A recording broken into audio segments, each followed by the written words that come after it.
he almost paid the ultimate price. Will you welcome, please, Top Gear presenter Richard Hammond. Good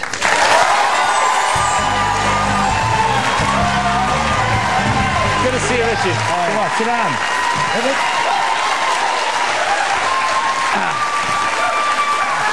Very friendly. Oh, lovely. Stop here. That's called the Daniel O'Donnell effect. Really? Yes, when Daniel so comes they're warmed up, they're just in that... Warms them up, feeling giddy is what it is. Well, actually, no, it's just they're kind of pleased that you're alive. That's basically... That's kind. They're delighted to see. Everyone I use, I said, they drive anything, Maseratis, Ferraris. What do you drive yourself for pleasure? Well, I live in like a shed and spend all my money on cars. So I have quite a number of cars, but probably my favourite would be something like I've got a 50-year-old nearly Land Rover that I trundle around my wife and kids and a couple of dogs in. That makes me happy. That makes you happy. And on the subject of driving, yeah, you know, I had a conversation with somebody back there about exactly the same issue about you. Is it true that you ride around on one of those C1 things? The motorbike with the roof? Yeah, if you haven't seen one of these, it's like a... It's ridiculous. It's like a scooter, but with a roof, so it's about this wide. Seriously, he drives... Yeah, I do. Does he? It's like yeah. a roof... And I'm proud of it. Why, you fool? It's No, hang on a second, Rick. But they're awful. It's down to the wife, right? But to what end? Why do you I wanted, you know, a really good bike to get in and out of work, weaving in and out of the traffic. Well, you got and that she wrong. said... she said, I don't want to be a widow yet. So she'd rather you were laughed at all over town. Yeah. They are... It's like a circle. I rode one once, and it was doubly embarrassing. One, I was worried if I stopped too quickly, it might go into a forward roll and just carry on. And two, children in cars laughed and pointed. And you know, you get people sniggering, but they actually pointed like that. No, Richard, you got it wrong. They were laughing not at the bike. They were laughing at you. It could have been. It could have just been me with or without the bike. Yeah. You have a bike yourself? Yes, I do. My wife and I both ride Harleys. Harley Davidson? Yeah, we're the world's least intimidating motorcycle gang. Yeah. We ride into towns and... You know, I know the syndrome. Small man, big bike. Yeah. Everything... And also, the only people who ride Harleys in this country are pensioners. Are they? Yeah. Really? Yeah. You know, it's the midlife crisis, got a few bob, made a bit of money, I want to recapture my lost youth. This is all ringing horribly true thus far. I've always ridden bikes. I've given up riding sports bikes because, as it turns out, I don't like crashing, and I don't want to crash again really quickly. So I ride... Speaking of which, your colleagues, James and Jeremy, are the most irritating, cruel.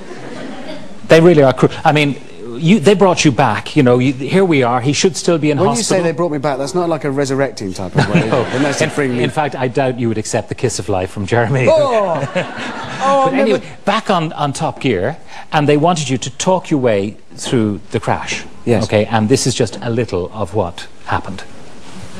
You can see the moment when the tyre goes. It's still doing 288 miles an hour here, but then it's off. It's away. I think it's about 0.4 of a second, really, from the tyre blowing to it all going wrong. Then when it digs in on the grass, the car rolls. It's still doing 230 when it's upside down on the grass. Which is, so here now, it's still doing 230 miles an hour when it's upside down. Then it flips a bit, and then it settles down, and the roll bar digs into the ground, along with my head, and that stops it very quickly. The tragedy is that would be the fastest car crash ever in Britain. But the Guinness Book of Records people are saying you've got to do it going in the other direction. Well, he had a point. He did have a point there. I refused in the end. Yeah, absolutely. Now, you should not actually be here, according to the doctors. I don't mean... Day? Sorry, no, you should still be in hospital. You should still be in hospital. 15 months, they said it would take you to recover. Yeah. And yet, that was September. You were back on Top Gear in the spring. Do you know, I don't remember that. I don't remember doing it. Are you serious? No, I don't remember a thing about that series when I first came back. But it was... With brain damage particularly, I think, they can't stick a dipstick in your head and see exactly how it's working. Yeah.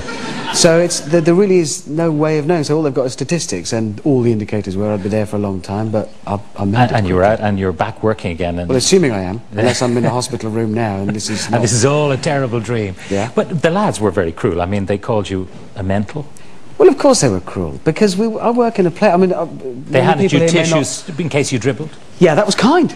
Many people here may not have seen Top Gear, because I know not everybody, everybody back where I live watches it, but here not. So just to describe, it's like an intellectual programme with a lot of poetry, and it's really high-level, highbrow stuff. But basically it boils down to the three of us work in a playground, and one of us fell over and got hurt, had to go see Matron, came back, and then the other ones wanted to see his scars and laugh at him. And that's really how it felt. Yeah. And it helps, laughter is the best medicine in situations like that. But you've written about it in your book, On The Edge, and you were on the edge. I mean, it was a life and death thing. Do you remember anything at all from the time of the crash to the time when you came to in hospital, gazing either into a nurse's eyes, your wife's eyes, the doctor's eyes? No, I mean, I remember up to the point at which the car went over, and I did think, well, that's that then. That's it. You thought it was finished, curtains? Yes. Not in a... It wasn't a sort of moment. I'd done all that I could do. I'd steered, I'd tried to deploy the parachute, and that hadn't stopped the car. So as far as I was concerned at that moment, the only thing left to do was to die, to check out. Because it just seemed an inevitability. I had a rough idea of how fast I was going. There wasn't a roof on the car. I figured that would happen.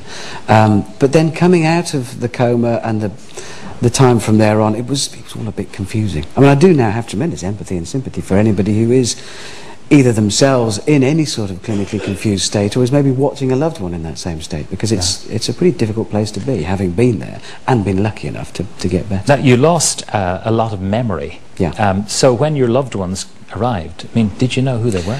I mean, I have no recollection of the first few weeks anyway, but apparently I recognised my wife sort of, but not as my wife. I still fancied her. No, think about it, that would have been poor. I was very, very lucky, so I tried rather badly by all accounts to chat her up again. So that was a piece of luck. Yes, I mean, my longer-term memory was unaffected. My short-term memory was shot to bits, and that's quite common, post-traumatic amnesia. Anybody